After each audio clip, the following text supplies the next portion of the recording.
So thanks for the time. My name is Sehal Antani. I'm the co-founder CEO at Horizon 3 by background, engineer by trade. I was a developer at IBM, CIO at GE Capital, CTO at Splunk, and helped scale that company. And then took a break from industry to serve within US Special Operations. And then from that experience, met my co-founder and started Horizon 3. And what we do is autonomous pen testing. What I want to share with you are a series of stories from about 10,000 pen tests that we've run over the past 2.5 years. And some pretty crazy stories of ways that we've compromised that kind of hit me hard, especially coming from both as an engineer, as a buyer of security tools, as a builder of security tools, and as one of the people who had to report to various boards and leadership on our security posture. So a little bit of background is when you think about whether you're a CIO, a CISO, a security analyst, there are a series of questions that we all kind of dread. And I remember sitting there, whether it was the commander within DoD or the board member at GE or elsewhere, they'd ask, are we secure? What's the ROI on all the security spending that we have? And how do you actually know? Like, explain to me, show me the ROI and all the tools. And then that would cascade down to the CIO or the CISO, who would then look internally to the team and say, well, is our security operations center actually effective? Are we fixing the right vulnerabilities? Can we actually detect and stop an attack? And once again, how do we know? And then that would go inward to the actual security team, where a lot of my brothers and sisters and friends would be burning their nights and weekends trying to do the job. And they'd start to ask, are we logging the right data in Splunk? Are we fixing the right vulnerabilities that can actually be exploited? Are all the tools actually installed properly and working correctly? And that dialogue would slowly devolve into some sort of conversation like this, where we would celebrate installing a whole bunch of tools and then have no idea if those tools were actually working together. So then you would use that to justify actually testing your environment. So then that would come back up to me as a CIO, and I have to go justify why we've got to go spend money testing, running security tests, whether there's pen tests or other techniques. And then that conversation kind of goes like this. I've got to go try to justify why I need to go actually spend money on security testing. And then from there, the team and I are going to prepare for a whole bunch of weeks to make sure that we're going to do well within that pen test. And then those guys are going to show up and rip us apart. They're going to punch us in the face. They're going to make us look bad. And then from there, I'm going to get the report, show it to my boss, and that report's going to be almost identical to what they showed me last year, in which case I'm going to start preparing my LinkedIn profile. And what you end up having is this really unsustainable motion of burning a bunch of time and money on security tools, not being able to prove that they're effective, and having a ton of friction actually trying to verify that posture. And all the while, the attackers are still coming in.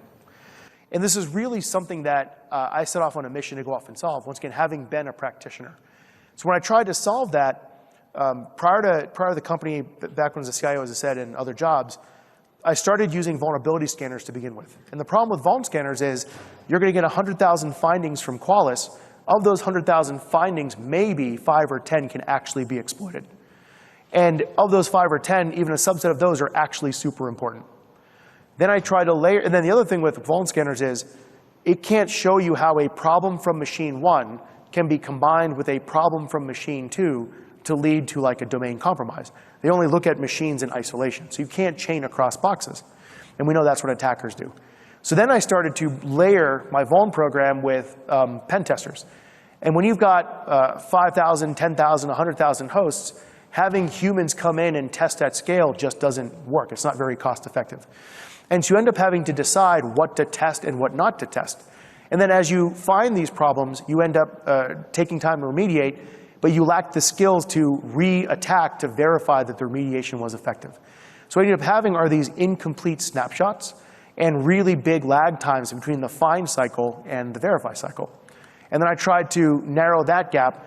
I was one of the largest Veridin customers, for instance, back in the day, with BAS-type tools. And what I wanted to be able to do was continuously verify my security posture. But for these tools, I had to install credentialed agents. I had to write and maintain my own attack scripts. And then these tools weren't safe to run against production. So I had this really frustrating situation where I'm under pressure to secure the environment. I'm under pressure to spend a bunch of money on tools. And you're going to do everything you can to do due diligence. But I have no idea we're actually doing a good job until the bad guys show up. And by then, it's too late. So what I really wanted to do was think about how do I accelerate this find, fix, verify process where I can attack my environment to find problems. The blue team can safely and not get embarrassed in fixing those problems, and they then quickly re-attack to verify that the problems have been fixed. And then the faster this cycle, the more effective my security controls, the more I've hardened my environment. And I wanted to do that without having to install credential agents, without having to write my own custom attack scripts, and while being safe to run in production. And that's what we ended up building as this self-service pen testing platform. So most of our users are IT admins and network engineers with no offensive background. And in 3 clicks, they're running pen tests with the power of a 20-year pen testing expert. So as a result of this self-service process in Find, Fix, Verify, so we've run about 10,000 pen tests over the last 2.5 years. So there's a ton of really fun stories to tell, and I may end up shaming a couple of vendors.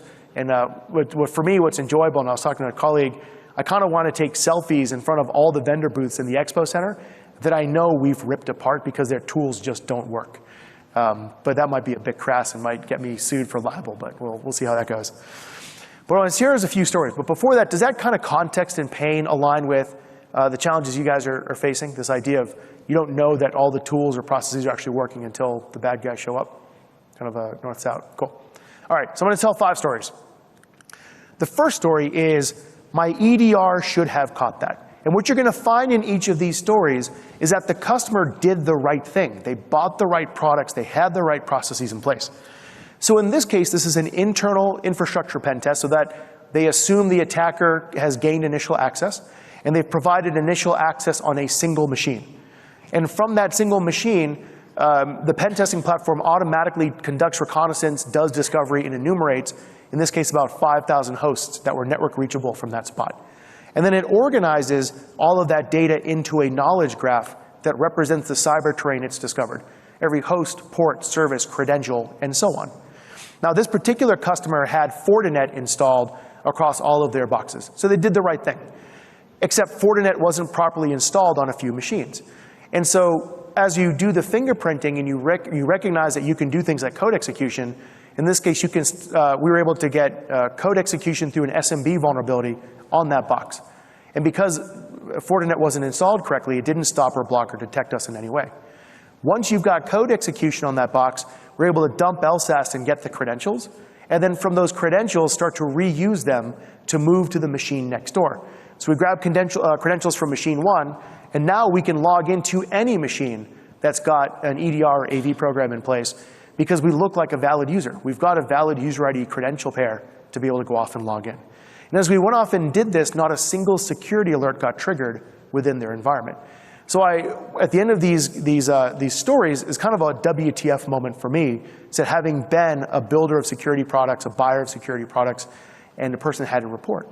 And for me, the WTF moment was Fortinet was misconfigured on 3 out of 5,000 machines, which could happen to any of us. And we would have had no idea that those 3 boxes had the tool misconfigured until the bad guys showed up. So we want to be able to verify that ahead of time. But the kicker here was, okay, we got in, but when we dumped LSASS and credential pivoted to the next machine, all the Fortinet marketing materials said they should be able to catch and stop that.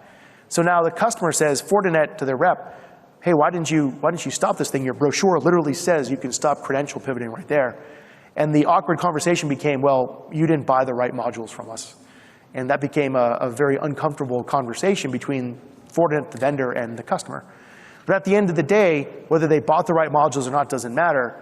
They got fully owned in a couple of hours, and an attacker could have gained domain admin without them having any idea. And for those unaware, once an attacker gains domain admin, they've got keys to the kingdom. They can do anything they want.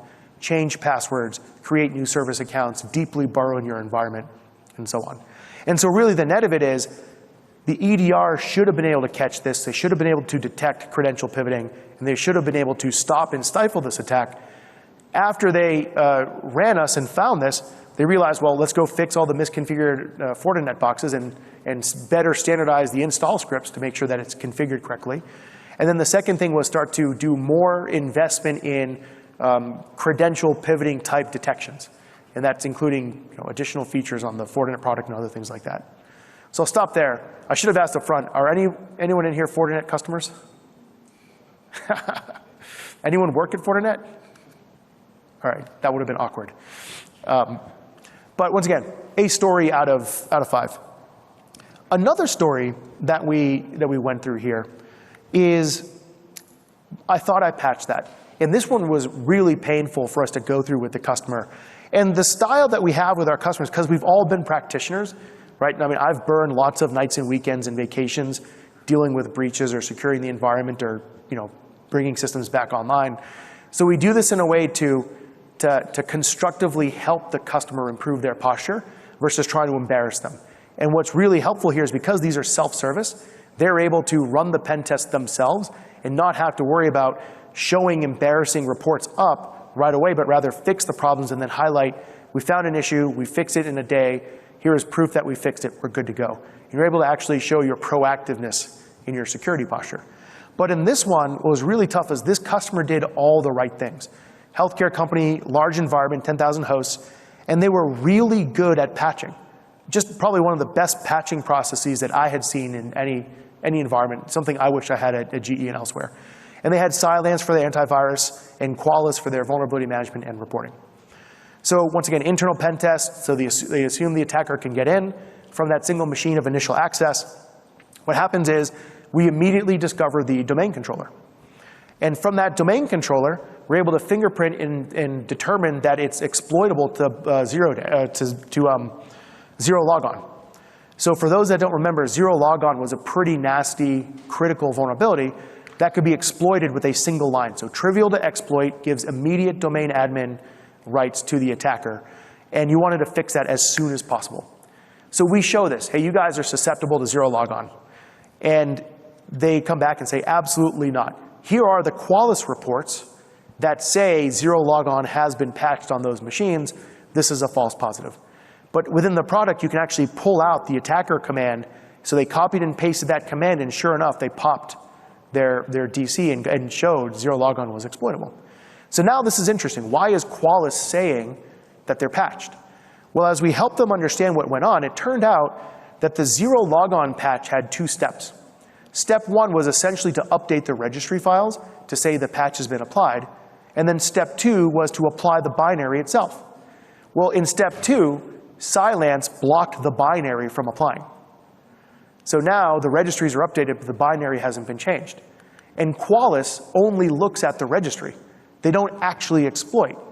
So this was unnoticed and undetected for 18 months, where they thought that they were patched to this. Because of how easy this is to exploit, and because they had no confidence in their ability to prove that it was never exploited, they had to burn down and rebuild their entire network. All because Cylance blocked a binary, Qualys didn't report right, and these guys did everything correctly. And this is a healthcare during COVID, so you know they're already cash-strapped and time-strapped. So in addition to having Patch Tuesday, they now run Pen Test Wednesday. And it's something that's become part of their regular cadence to verify that they're actually, one, every patch also introduces new vulnerabilities and exploitabilities and so on, but it becomes yet another way to verify that their posture is in fact good to go. Okay? Now I'll kind of pause there. Good lessons so far? Is this a valuable use of your time? So the lunch lines are probably dying down if you really want to bail on me. Okay. The third story is attackers don't have to hack in, they log in. So in this example, a common technique used by attackers is DNS poisoning through man in the middle. So who here has heard of a tool called Responder? Right? Responder, very popular attacker tool, incredibly effective, really well written. And what Responder will do is pretend to be an endpoint in a DNS call for multicast. And if you've got DNS misconfigured, a multicast message will go out and say, I'm looking for service 2, and Responder will reply to every single request saying, I'm service 2. And then part of the protocol is that the calling service will provide the hash to be able to log into that service. So what Responder is really good at is collecting hashes, hashed passwords and credentials. So in there, we get a hash. We take that hash, automatically pass it to Hashcat, and crack that hash into its clear text password. From there, we're able to use that valid domain user ID password pair and start to gain access to every bit of data that domain user has access to. And we got this for a variety of users. And in addition, we were able to get access to their email. And here is proof of being able to access all of their email in Office 365. So when you look at this, you say, well, that one user must have had a bad password or a breached password. But when you look at all the hash cracking analytics that we collect, 86% of the hashes we collected were cracked in less than 15 minutes. 86%. So what they had was a password policy issue, not an individual user that reused their Netflix ID for their corporate email. Some of the other stats, 6% of their passwords across their user base had their company name in it somewhere. The Surface accounts, so if you use WebSphere, your Surface account is going to be WASadmin, WASadmin. 10% of their Surface accounts had the user ID and password were the same value. Admin, admin, Linux admin, Linux admin, so on and so forth. So it becomes very easy to guess and rip their environment apart. 26% of the accounts had some well-defined scheme. And what we found that was really interesting is that that scheme was very regional. So all the folks in the Charlotte office had a similar scheme and pattern. It was different than the scheme or pattern from the New York office that was different from the LA office. But each of those offices had their own kind of localized scheme and pattern. And what we end up realizing is attackers don't have to hack in using 0 days. They're able to log in with valid credentials that they've harvested.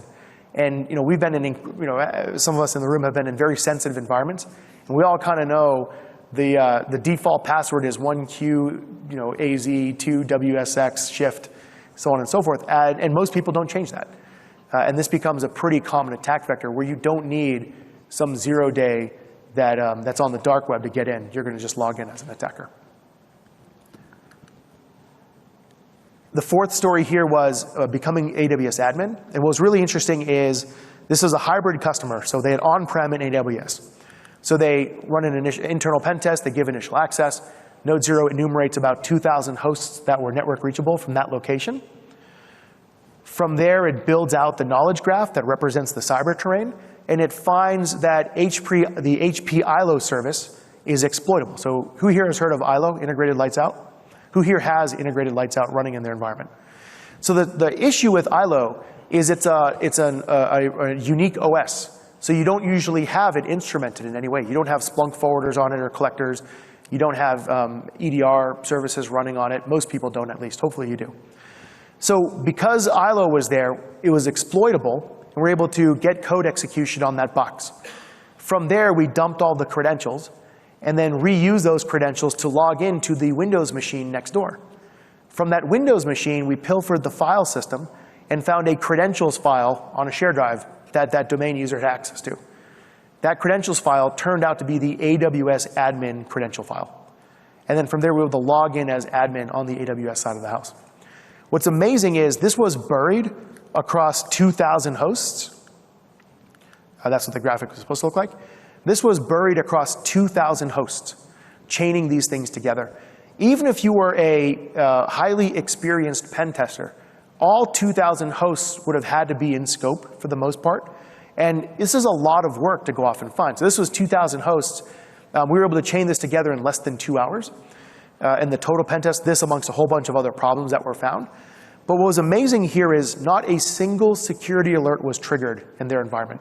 And these guys were spending millions of dollars a year on the Gucci security tools that we all see downstairs. And the reason why is because the ILO service wasn't being instrumented. And once you compromise the ILO service, every step thereafter was a valid logon that didn't look malicious or nefarious in any way. So despite having all of the tools in the fancy SOC, they weren't looking at the right thing. So the question then is, what do you do about it? The first thing you do is you patch the ILO service so it's no longer exploitable. The second thing you do is you delete that credentials file off the shared drive. It should have never been there to begin with. And then the third thing you do is, in addition to improving the observability of ILO services and IDRAC and all these other critical components that aren't often instrumented, is you start looking at and trying to figure out how to get better visibility into admin logons, right? So privileged access management type tools and services. And that kind of became the get well plan for that particular customer. And as they implemented those changes, they could re-execute the pen test a couple of days later after they made some changes to see if this attack path and others were still exploitable. Now in that time, something else has changed in their environment, so there's other paths that are going to be discovered. But this idea of find, fix, verify to proactively harden your systems and proactively verify your security controls has become an incredibly important part of the procedures that we're seeing in really effective security teams. And by the way, you can pause and stop for questions anytime. And then the last story of 5 is this combination of password spraying and taking advantage of low score CVSS issues. So for instance, SMB not signed is a misconfiguration. It's not even a vulnerability. And its default CVSS score is a 1 out of 10. So on its own, it means nothing. But you can combine that with another low so that a low plus a low equals a high. Or if you combine that with poor password policies, now you've turned that low into a critical. And what you end up seeing is this use of open source intelligence, so grabbing all of your user IDs or formulating your user IDs from all of the employees on LinkedIn. So I did this example, and foolishly I built the slide while on a flight, but I said, how would I compromise an airplane? And with my complexion, that drew a whole lot of ire from the passengers to my left and right as I was building the slide out. But there are 8,000 United Airlines pilots on LinkedIn. And you can quickly figure out that their emails are first name, last initial at united.com. And then from there, you can easily figure out which of those people has some password in a breach database that's online and easily accessible. Because attackers only have to be right once. Defenders have to be right every single time. And so it becomes very easy to use open source intelligence to grab those user IDs and potential passwords, and then you start to credential spray. What that starts to look like is you password spray to find a single domain user that reused their compromised Netflix password for their corporate email.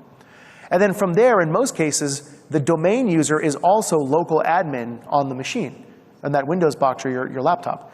And when you're the local admin, now you can start to dump SAM and start to get NTLM hashes for local admin and other critical user IDs that are on that box. And then from there, because there's a lot of credential reuse across machines, you start to use that to pivot to the machine next door, as I showed previously. And then you start to rinse and repeat until you're able to dump LSAS on a box that has a domain admin credential to it. And now you've compromised the domain.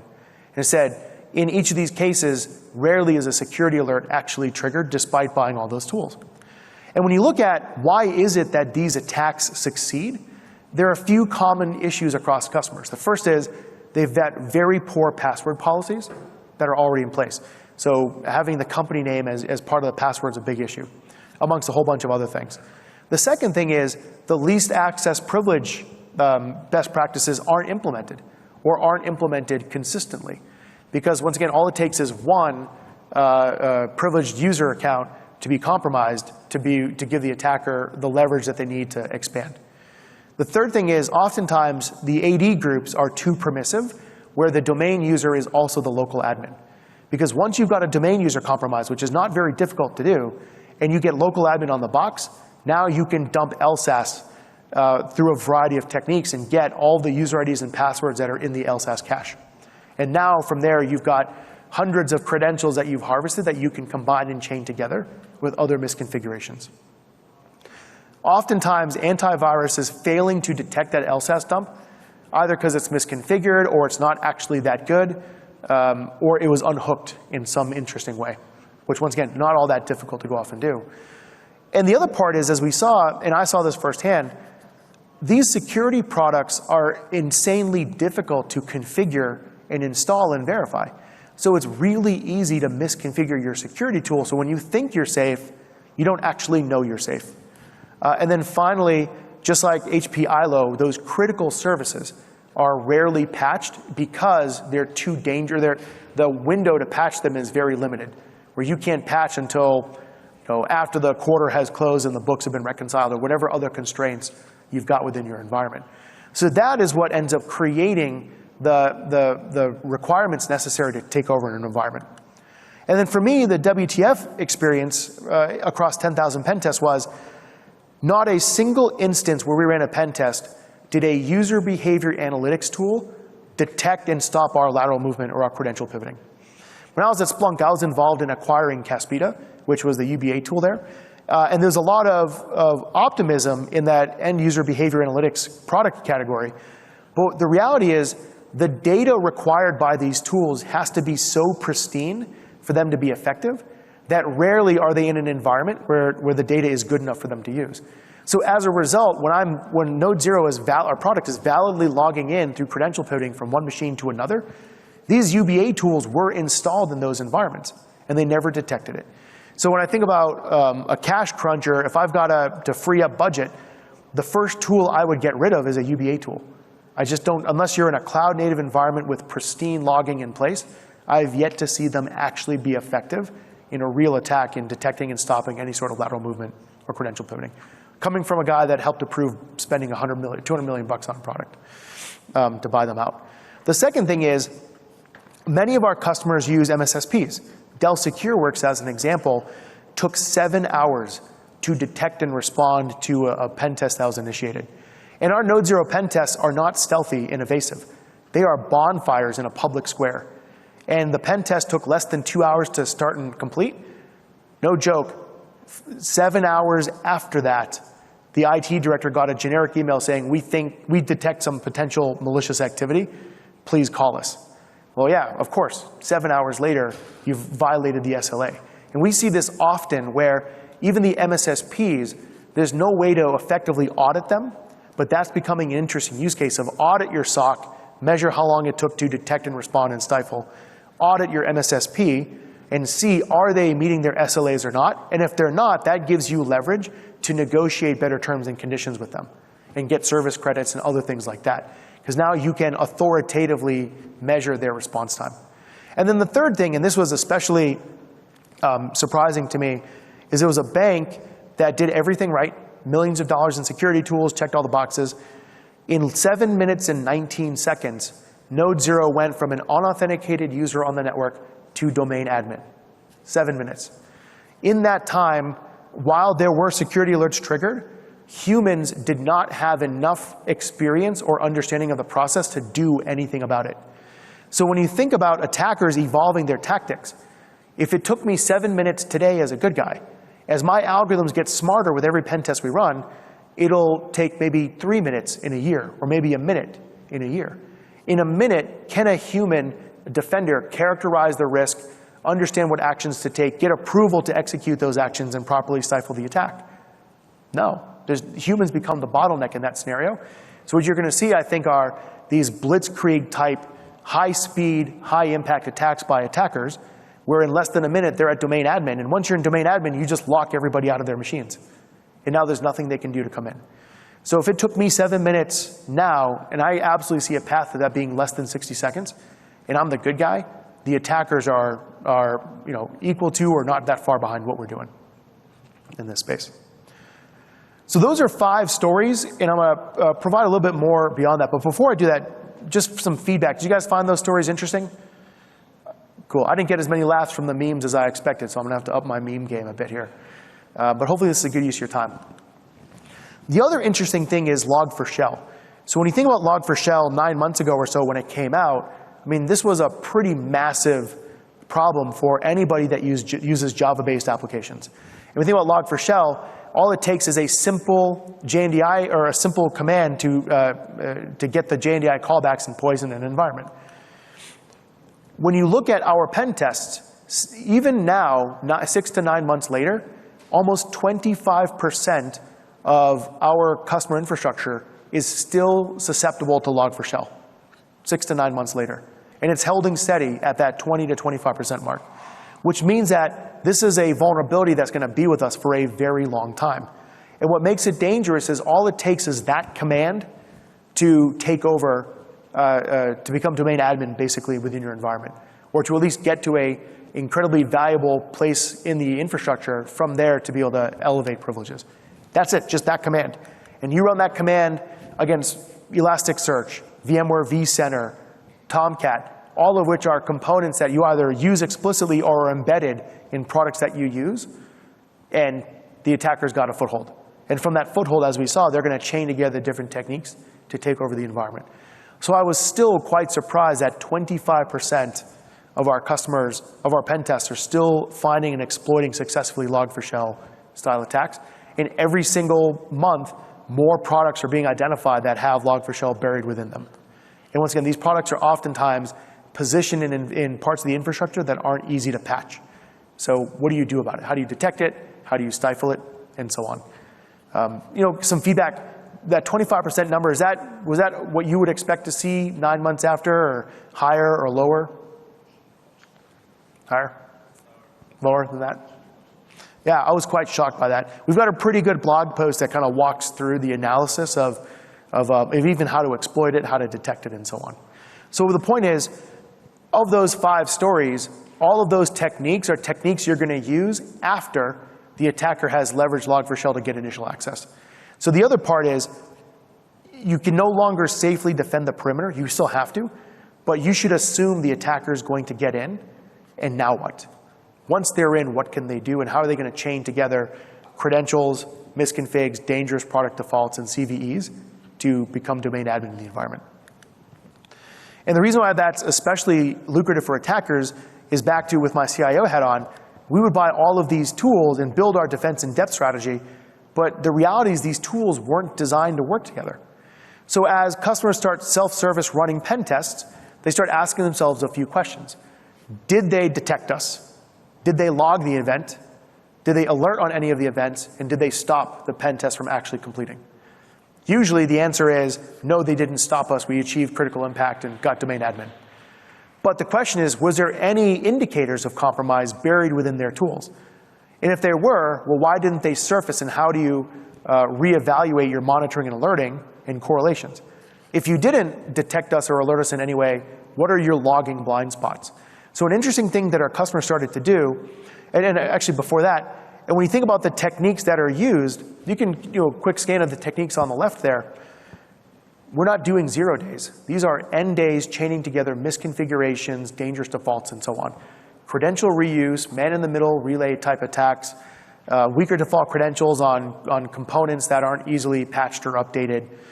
In addition to, a few critical vulnerabilities like a blue keeper or zero logon, but 9 out of 10 of those have nothing to do with CVEs. They're all misconfigs, password policy issues, dangerous product defaults. And it's how you combine those together in interesting ways to achieve a critical impact, compromising a domain user and gaining access to all of their data, compromising domain admin and getting keys to the kingdom, finding sensitive data that you can exfiltrate, and so on. And that's the reality of the fight today. Once again, it's not 0 days, it's logging in, and it's chaining together misconfigs and dangerous defaults and bad passwords, not CVEs. In fact, less than 2% of CVEs are actually used in attacks. Most of the attackers have adapted away towards combining these other techniques together. And so what our customers end up doing is every single attacker command that NodeZero executed with its timestamp and host it executed against is listed to be able to, for your use. And our customers end up doing really cool things. One was they would have all the attacker commands on one screen, and they'd have Sentinel-1 on another, or Splunk on another, or whatever other security tool on another. And they'd say, all right, at this time, at this host, this command was executed. At the bottom, that's dumping credentials out of vCenter. What did Sentinel-1 see or not see? What did Splunk see or not see? Why did they miss it? What's the blind spot? And they end up building this find, fix, verify loop for their security tools themselves. And that becomes a really excellent way to improve your tool's effectiveness. And as you execute, now you've got data you can surface back up to answer those original questions of, are we secure and how do we know? Well, sir, here's how we did it. We successfully found these blind spots in Sentinel-1 that we spent millions of dollars on. Here's what we did to fix those blind spots. Here is proof that we're now able to effectively log and detect and alert and stifle. That was never possible at scale previously. It's something I've been dreaming and reaching for over a decade, being in that security seat. So with that, one of the other big things that we see as we wrap up here is this shift from a peacetime security mindset to a wartime security mindset. And I ran into tons of people. I worked with tons of people. I reported to tons of people that had that compliance mindset of annual pen test, check. Vulnerability scan is clean, check. Tabletop exercise, check. We're secure, we're good to go. And then they'd sit around and wait for the bad guys to show up to actually test their environment. Not overly sustainable. That's why you see a lot of people still end up in the news. And this is made worse by the fact that when you look at 1,000 companies have withdrawn from the Russian economy over Ukraine, the Russians are going to come back at them. And what we're going to enter is this cyber-enabled economic warfare. But they don't have to attack Pfizer directly. They can attack their suppliers or their distributors to prevent Pfizer's drugs from coming to market. Or they can attack the fertilizer supplier that prevents the harvest from yielding. Or they can jam up trucks at the border to get all fruits and vegetables to spoil. These are all cyber-enabled economic warfare techniques that are below the threshold of war, that isn't going to trigger a military response, but cause a ton of pain and havoc. For example, when we, as the United States or the West, sanctioned Russians from traveling, that was sanctions we applied. But there's a cyber-enabled counterpunch to that sanction, which is go corrupt the American Airlines travel database and delete everyone's tickets. It's not enough to mobilize the 82nd Airborne. No one's going to go to war over that, but it's enough to piss off a whole lot of people. Or we prevented them from buying luxury goods. Well, you can start to jam up the Suez Canal, just like the Evergreen did last year, and cause massive supply chain shortages so nobody can get those goods. Or you can start to jam up and cause fruit to spoil, or you can attack refineries and pipelines in synchronization and get gas prices to spike to $50 a gallon. And if these occur on November 2nd, a couple of days before the election, it is absolutely feasible to affect the outcome of an election because of panic, anger, and strife through cyber-enabled economic warfare. And this is the future. When we are overtly arming Ukrainians to fight the Russians, it is absolutely on the table for them to start overtly executing cyber attacks in addition to proxies and other things that they already do in place. So the point here is we've got a peacetime mindset that's still pervasive throughout industry, but the game has changed. So we need to shift to a wartime mindset. And what does that wartime mindset look like? Well, first, you can't have a security presentation without a Tyson quote. But don't tell me we're secure, show me. Show me again next week, and then show me again next month. Because my environment is constantly changing, and the attackers are constantly adapting. And that's the wartime mindset. And if you double click on that, you've got to look at your environment through the eyes of the attacker to see the environment the way they do, to understand your blind spots, and understand the paths they could take to compromise you. Once you see from the eyes of the attacker, can you detect them? Can you stifle them? Are your crown jewels, data, and systems actually secure, and how do you know? Prove it. Are your tools and processes actually effective? And that becomes the first part of that wartime mindset. And a lot of this is, my epiphany of this wartime mindset was my tour through the Special Operations Community as a civilian, where there was this quote from a commander there that said, "We use live rounds in training and exercises because if we use rubber bullets, everyone would act like a Medal of Honor winners. What we need is live rounds to force people to be scared, to feel that pressure, to be hesitant because they think they're going to get hurt or worse. And that muscle memory has to be built in training and exercises, so when they're in the real thing, it's just natural instinct to them. And we lack that level of train like you fight across the industry. So the next key thing here is you've got to build that muscle memory for incident response. If a server crashes or a router crashes, you don't know if that crashed because of a cyber attack or because of a misconfig by some IT admin. So your triage processes are usually two separate activities today. The security team and the IT ops team don't have an integrated way to together assess this was a cyber attack or an IT outage. And so one of the first things I usually do when I take those kinds of jobs is bring together the triage process. And then from there, it's all about building that muscle memory so we know, okay, this is a cyber attack. Who's in charge? Who has decision-making authority? What if that person's on vacation? What if they're out sick? Do they understand what that authority means? What can they do? What can't they do? Because once again, in 7 minutes, if I can compromise you, time is of the essence, and you got to build that muscle memory. The third thing is your attack surface is no longer your enterprise.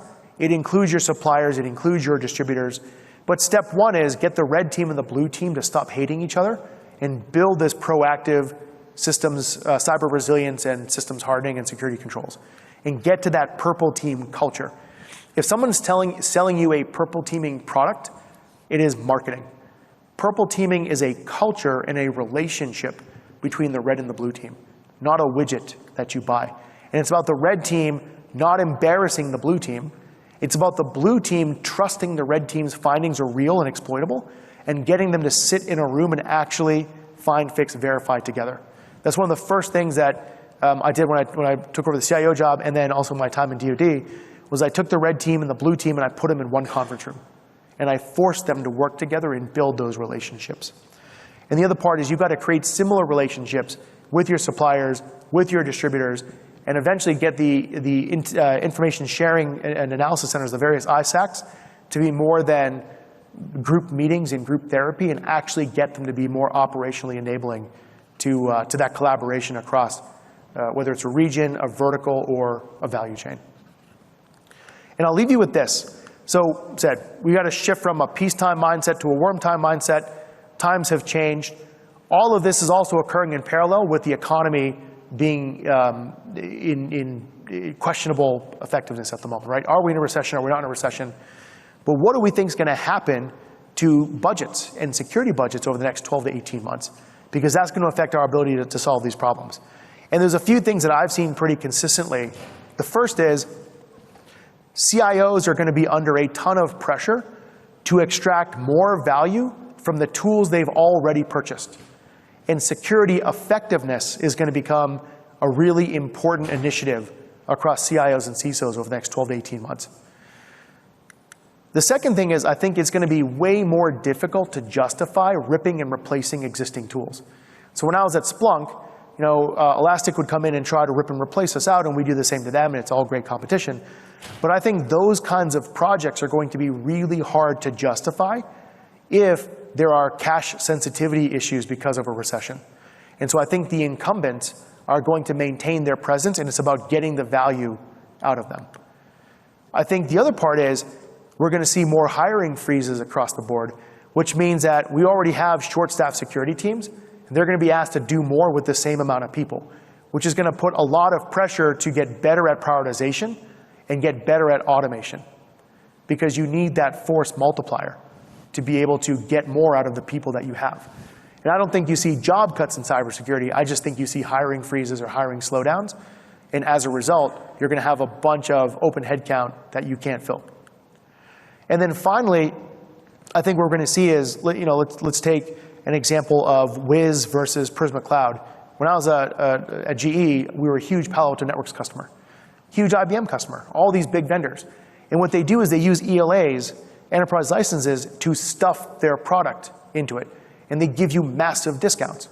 So if I'm a big customer and I already have an ELA with Palo Alto Networks, it's going to be way harder for me to justify buying Wiz at, say, $1 million versus having Palo Alto stuff Prisma into the ELA for $200K or pennies on the dollar.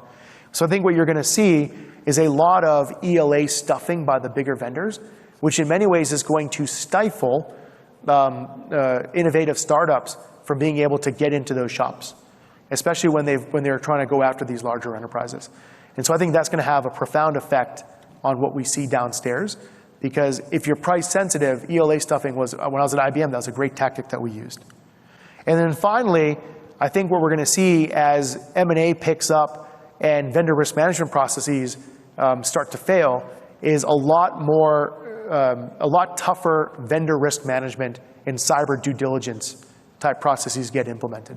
Because if your supplier is your risk, getting an Excel spreadsheet answer, question form back is not going to really give you a good understanding as a buyer of what the cyber risk posture is of that vendor that you're working with. So I think the days of a vendor risk assessment being in a PDF form file that you answer are over. I think you're going to see a lot of changes in how we do cyber risk management, cyber due diligence, M&A due diligence, and so on. So I'll leave you with that. This session repeats tomorrow. We've got a booth downstairs as well. But I hope you guys found this valuable and interesting. I tried not to make it vendory. Imagining I was in the audience, I want some vendor in skinny jeans telling me what's going on with their product. I want to learn something from this session. So at the least, I hope you guys have learned something. Look forward to interacting with you, and thank you for the time. And if you have any questions, you can ask, and I'll hang for a bit here too.